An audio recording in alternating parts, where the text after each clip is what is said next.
ప్రసిద్ధ పుణ్యక్షేత్రం శ్రీ పరశురామేశ్వర స్వామివారి దేవస్థానంలో మహాశివరాత్రి బ్రహ్మోత్సవాలు కన్నుల పండుగగా నిర్వహించేందుకు అధికారులు కసరత్తు ప్రారంభించారు.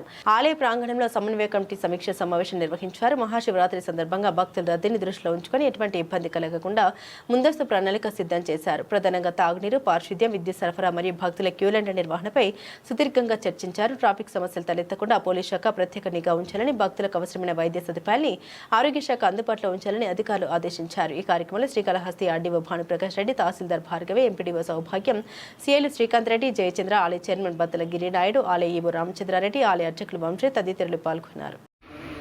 భారతదేశంలోనే మొదటి శివాలయమైనటువంటి శ్రీ పరశురామేశ్వర స్వామి 2026 సంవత్సరం బ్రహ్మోత్సవాలని అత్యంత వైభవంగా జరగాలని ఈ కార్యక్రమానికి ఇచ్చేసినటువంటి మన ఆర్డీఓ గారు, ముఖ్యంగా చెప్పాలంటే ఫస్ట్ టైం ఇది ఆర్డీఓ గారు అధ్యక్షన మేము ఈ శివరాత్రిని జరుపుకోవాలని, అదేవిధంగా ఎంఆర్ఓ గారు, సిఐలు ఇద్దరు వీళ్ళందరూ వచ్చి మా యొక్క ఈ గ్రామంలో అత్యంత వైభవంగా జరగాలని మేము ఈరోజు ఈ కార్యక్రమాన్ని అధికారులతో సమావేశం జరిగింది. అదేవిధంగా ఎమ్మెల్యే గారి సూచనలతో ఈ శివరాత్రిని సామాన్య భక్తులకు ముఖ్యంగా ప్రాధాన్యం ఇచ్చి వీఐపీస్కి నెక్స్ట్ ప్రాధాన్యం ఇవ్వాలని మా ఎమ్మెల్యే గారు బొద్దల సుధీర్ రెడ్డి గారు తెలియజేశారు. అదేవిధంగా పాటిస్తామని మీ పత్రికాముఖంగా తెలియజేస్తున్నాం. ఎలాంటి వీఐపీలకు కూడా ఇబ్బంది లేకుండా, అదేవిధంగా సామాన్య భక్తుల్ని మన ఆర్డీఓ గారు చెప్పినట్టు 45 మినిట్స్లో ఎంటర్ అవుతానే 45 మినిట్స్కి వచ్చే విధంగా అరేంజ్ చేస్తున్నాం. వచ్చే భక్తులకి చలువు పందులు వేస్తున్నాం. ఎక్కడే కానీ కూలర్స్ కూడా మరి ఫిబ్రవరి కాబట్టి బాగా ఇప్పుడు ఎండలు కూడా ఎక్కువగా ఉన్నాయి కాబట్టి కూలర్స్ను అధికంగా చేస్తూ ఉన్నాం. అన్నదానం కూడా ఉంటుంది, మార్నింగ్ నుంచి ప్రసాదాలు ఉంటాయి. అదే మీ ప్రెస్ వాళ్ళు కూడా అడిగారు, చంటి పిల్లలకి వాళ్ళకి ఏదైనా ఇబ్బంది అంటే మేము మధ్యలో కూడా బిస్కెట్స్, అవి కూడా వాటర్ బాటిల్స్, బిస్కెట్స్ కూడా అరేంజ్ చేద్దామని మా ఈవో గారు కూడా వేరే డోనర్స్ ద్వారా మాట్లాడుతున్నాం. కాబట్టి భక్తులకు ఎలాంటి అసౌకర్యం లేకుండా చాలా పగడ్బందీగా మా రెవెన్యూ డిపార్ట్మెంట్ వారితో, అదేవిధంగా పోలీస్ శాఖ వారితో కూడా అందరితో కలిసి వారి సూచనలతో మేము ఖచ్చితంగా పాటిస్తామని మీకు తెలియజేస్తున్నాం. అదేవిధంగా 1 వే ట్రాఫిక్ పెట్టారు. పోయిన సంవత్సరం కూడా 1 వే పెట్టాం కాబట్టి బాగా సక్సెస్ అయినాం.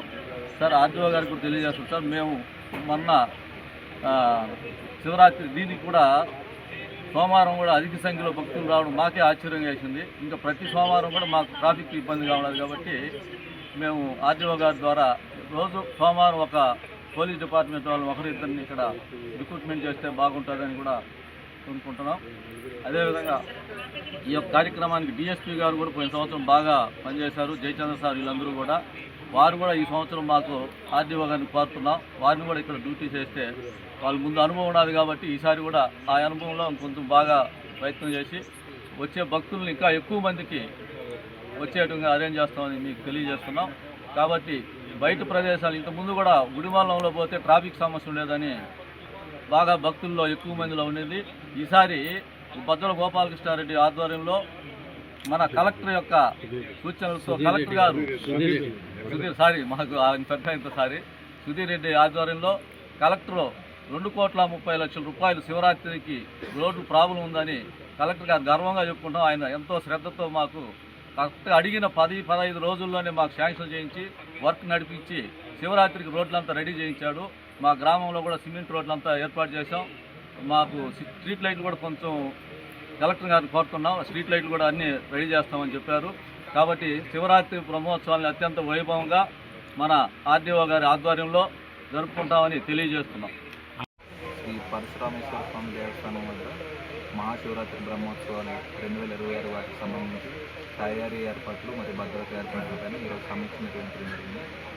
ఈ సమీక్షకి హాజరైన వ్యక్తులతో రెవెన్యూ డిపార్ట్మెంట్, పంచాయతీ డిపార్ట్మెంట్, పోలీసులు మరియు ఎలక్ట్రికల్ వాళ్ళు మరియు టెంపుల్ యొక్క స్టాఫ్ తోటి, బోర్డు మెంబర్లతో మరియు చైర్మన్ గారితో ఈ సమీక్ష నిర్వహించడం జరిగింది. ఈ సమీక్షలోనే భాగంగా ఈ సంవత్సరం మొత్తానికి గాను ఈ సంవత్సరం మహాశివరాత్రికి గాను సుమారుగా 50,000 నుంచి 60,000 మంది భక్తులు వచ్చే అంచనా వేయడం జరిగింది. దానిలో భాగంగానే వీవీఐపీస్కి సెపరేట్ రూటు మరియు పబ్లిక్ సెపరేట్ రూటు మరియు చిన్నపిల్లలకి సెపరేట్ రూట్ అనుకున్నట్టుగా అనుకుని వీటిలో భాగంగానే ఈ భద్రత ఏర్పాట్లపైన వీటిపైన సమీక్ష చేయడం జరిగింది.